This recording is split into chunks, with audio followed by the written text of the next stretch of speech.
Washington Bengali Radio, www.washingtonbanglaradio.com.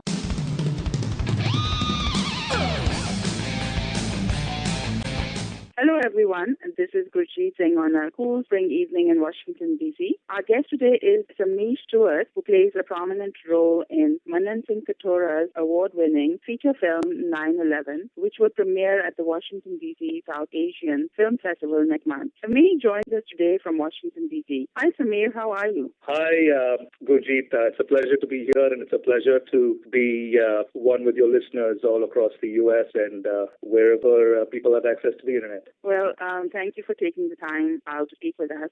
First of all, Samir, tell us a little bit about yourself, where you grew up and how you came to the States. Yes, Gurjeet.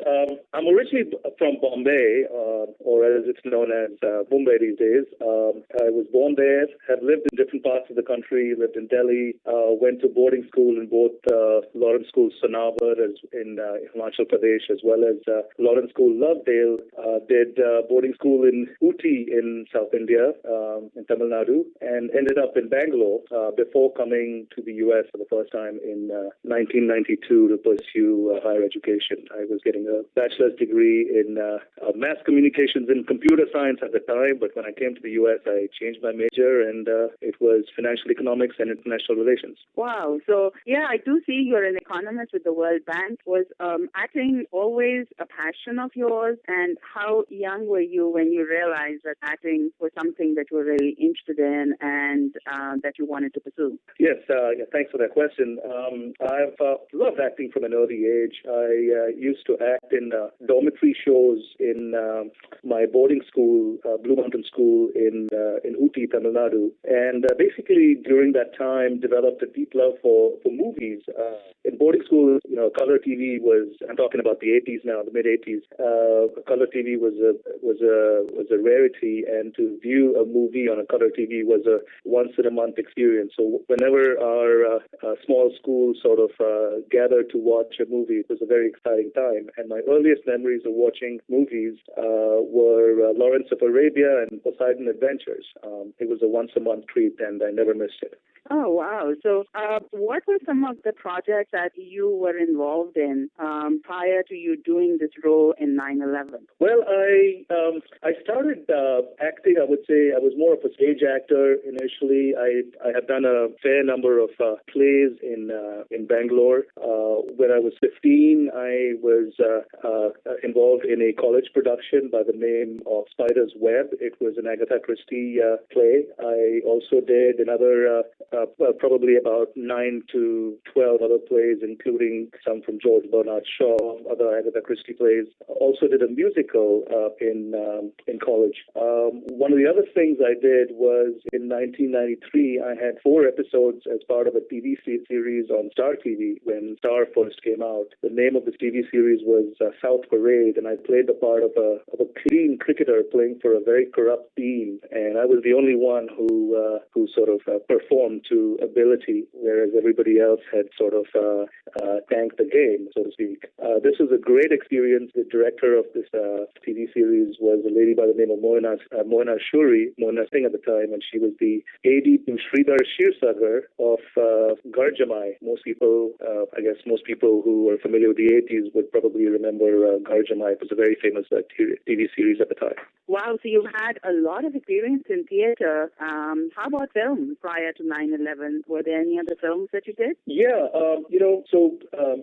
while I was doing my studies in the U.S., I was focused on my studies, and then soon after I finished my studies, I was focused on work and personal life, and I somehow always wanted to get back to acting, but it did not quite happen until 2007, when I had a double role in an English multimedia play, which was screened at the Capitol Theatre Fringe Festival here in D.C., and that kind of set me rolling again. I proceeded to do 3 48-hour films. These are basically films that are written, produced, edited, and directed within the course of 48 hours. tours. So I did those, I think, 2007, 2008 in the DC area. And so that was really sort of when I kind of got back into it before leaving on a World Bank assignment overseas. Oh, okay. Now, getting back to 9/11, now I have seen the movie. I found it very intriguing. The script I thought was very well written. But as far as your role went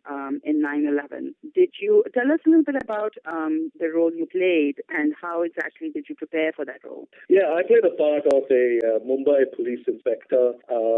This guy is my character basically was that of a tough character, one that was, I guess, analytical, one that took a reasoned approach even in the face of a lot of confusion and, should we say, a lot of horror happening all around me during the course of the various events that were going on. And so for this role, actually, I remember doing a lot of deep reading exercises to sort of get a more powerful voice, I would say, and also just sort of doing a lot of creative sort of visualization of what a police inspector would be feeling in those sorts of situations that we were presented in.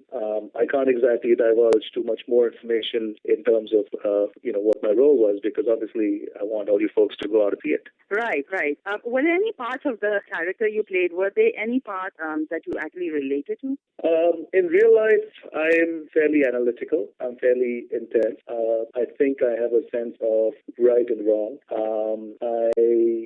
I basically like to reason in the face of a lot of chaos and confusion. And I think that those are all sort of characteristics that I needed in plenty over the course of this role. And I'm also a pretty intense character. My role is probably, relative to some of the other characters in the movie, is probably a little bit more, should we say, steady. Some of the other characters, can sort of be much more expressive in terms of the flow of their emotions. But mine was to be a little bit more steady. At least that's what I interpreted it as. So that is something I'd like to believe I'm like in real life as well. Yeah, it always helps when you're playing a character. I think that if you relate to some of the characteristics of that role, I think absolutely certainly helps. Also, I think we asked this same question to some of your other team players for the movie, that Manan had given the script only in the last 2 weeks, I think, for the ending, but he didn't disclose what the end was going to be. Now, did you guess correctly as how the movie would end? Because when I was watching it, I absolutely did not. I had never guessed it would end that way. Not a chance. I mean, I got the ending completely wrong. Manan, played a master stroke on all of us actors by delaying the introduction of the ending, and it was a pretty interesting experience, because obviously you kind of expect it to go a certain way. It doesn't go that way, and you just sort of have to react based upon the new flow of the script, at least in terms of how it actually worked versus how it was supposed to be working in your mind. So I think obviously 9/11 thriller, it is classified as a thriller, was the constant suspense of not knowing what was happening next. And that was true for the actors, and I have seen the movie myself, very happy with the production at an overall level. I think viewers will also see that there is a constant suspense of not knowing what's going to be happening next, and the feeling that anything can happen and you do not quite know what that will be. Yeah, it was quite the ending. So what do you think makes 9/11 stand out as a thriller, stand apart from others? Again, like I said, I think it's basically, I would say basically just this very fact of not quite knowing what is happening next, and it's pretty fast-paced towards the beginning and towards the end, and there's an unexpected twist at the end. So I would say without divulging too much of what goes on over the course of the movie, I would say there's a fair amount of action, and there's a fair amount of fast-paced action, and the audience is left guessing constantly. Oh, yes, it definitely did do that. I know I was very surprised at the end. What are you currently working on? Any projects that you're working on, or are you shooting for any other movies currently? Yeah, actually, as a matter of fact, just past weekend, I had another one of these 48-hour films. It's actually going to be screened in Washington, D.C. So one more of these 5 to 7 minute short films as part of a series of short films. So we screen next week at the American Film Institute in Silver Spring. So that's it's a small project, but there's another project which is coming up. I've been invited to audition for an English language movie with a pretty reasonable name attached to it, and I can't really sort of reveal too much more about who this entity is. But I'm really excited about it, and that's going to happen over the next 1 to 2 months. That's great. And how about any future plans? Any plans to try for parts in Bollywood, or what are your future plans as far as? One thing at a time. I mean, God has given me this opportunity. I'm very thankful to Manan as well as the producer Narayan Mathur for having cast me in this movie. And one thing at a time. Life has its own mysterious ways of revealing itself to you. And I never, for example, could have dreamt that I'd be talking to you right now. And this was a good opportunity to sort of talk a little bit about the movie as well as myself. And you never know where something as simple as this could land me up with. So we'll see. Yes. Always que sera, sera. Yeah, absolutely.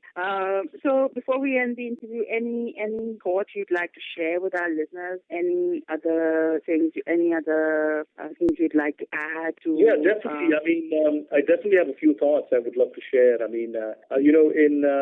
First of all, I think it's incredible that Manan and Narayan Mathur have made this effort to come up with some sort of a movie which can actually have some relevance and some standing within the wider Hindi film world. It's courageous. It's not easy. You don't have, you don't necessarily have infrastructure. You don't necessarily have, outdoor locales or locations exactly the way you want them. So their effort definitely needs to be lauded and applauded. And also, I would like to mention that there is a fair amount of Indian language speaking talent available in North America. We had some amazing cast members in this movie, and very, very talented. Don't want to single anyone out particularly because I think everyone did a really good job. And in addition, I would also like to mention that we had an amazing crew. I mentioned this at every point in juncture. We had an amazing cameraman. We had an amazing sound guy. We had an amazing art director, just fabulous. And I think when people go and see this movie, they will probably think that it's a bigger budget movie than it actually was. But we were able to do quite a bit within a fairly restricted budget. It has taken some time to come out. It has taken some time to be actually screened. But hopefully that only means that it's going to be really good. Well, that's great, and wish you all the best. And thanks very much for taking the time to speak with us, and good luck in your future ventures. We hope to speak to you again soon sometime. Thank you so much, Gurji. It's a real pleasure for me to talk with you as well as with all the listeners on Washington Bangla Radio, and I can only urge them to go see the movie either in New York on May 19th or June 2nd in Washington, D.C., and if they're not anywhere in the vicinity, to catch the movie online on databazarmedia.com. Thanks very much. Washington Bengali Radio, www.washingtonbanglaradio.com.